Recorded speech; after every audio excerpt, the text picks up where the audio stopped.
За одоо бүгдээрээ чадан чадахгүй гэдэг үгийг суръя.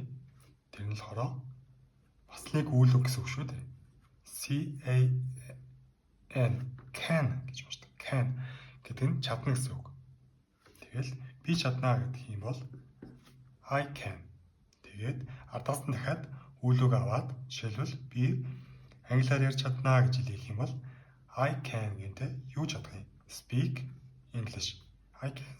I can speak English гэхээр би англиар ярьж чаднаа гэсэн үг бол. За чадахгүй гэж хэлэхдээ хороо can гэдгийг хадлаас нөгөө нэг not гэдгийг л авчихна. I cannot speak English. Би англиар ярьж чадахгүй.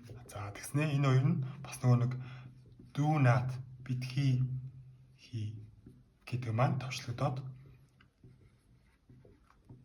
don't болдог шүү дээ. Don't энэ шиг cannot гэдэг нь бас товчлогдоод can't болчдөг. I can't гэхээр би чадахгүй. I can't do this гэхээр би энийг хийж чадахгүй. I can't read this book гэхээр би энэ номыг уншиж чадахгүй гэдэг юм уу. Ингэж хэлдэг. За тэнгүүд энийг асуултан дээр болохоор чи чадах уу гэж асууя гэдэг юм бол can гэдэг нь урдаа ороод can гингүүдээ чи гэж хаамжина. You can you гэхээр чи чадах уу шууд ингээд нэг үйлбэр болсон ч болно.